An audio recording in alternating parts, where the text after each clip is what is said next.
Kërkumba and the Magic Horse is an Albanian story. Once upon a time, in a small village in the mountains of Albania, there lived a poor boy named Kërkumba. He had no family, so he cut down trees in the mountains every day and sold them in the town, barely making a living. One day, as I was cutting trees in the mountains as usual, I heard a painful growl coming from behind the trees. When I got closer, I found a horse stuck in a trap. Beautiful gray fur and big eyes. There was a strange sign that was different from just a horse. "Stay still. I'll help you right away."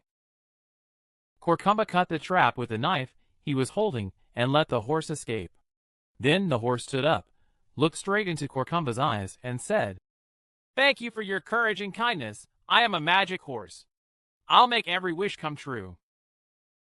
The horse suddenly began to speak, and Kërkumba was surprised, but eventually said quietly, "Then I want to save the king's daughter, who has been swept away by a mountain monster." The horse nodded. "Okay, come with me. Let's take you to the castle of monsters." The two of them ran through the mountains like the wind through the night, and finally reached the castle of the monster made of black rock. The castle towered high, and the gates were blocked by stone statues with fiery eyes. As the Kërkumba tried to approach, the horse whispered in his ear, "Take one of the white hairs from my mane and throw them into the sky, and the way will be opened." Kërkumba did as he was told, and mysteriously the stone statue quietly closed its eyes, and the gate opened. Inside, a grieving princess sat on chains. Did you come to help?" "Of course, hurry up." Just then, the monster returned. The body is as large as a rock, and smoke rises from its mouth. "Who is the one who steals my bride?"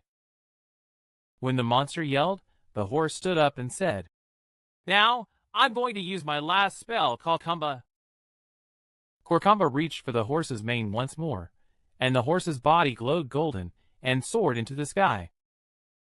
With Kërkumba and the princess on his back, he flew away as if tearing through the sky. The monster barked, but could no longer catch up. When they returned to the kingdom, the king greeted them with tears. "Kërkumba, thank you for your courage and kindness, and since you saved my daughter, I will entrust her and half of this country to you." But Kërkumba said quietly, "I'd rather continue my journey with this horse than become a king." With that said, he embarked on a new adventure with the magic horse. People still talk about the sound of the wind on a night when a horse runs in the sky and a kind-hearted boy on its back. End.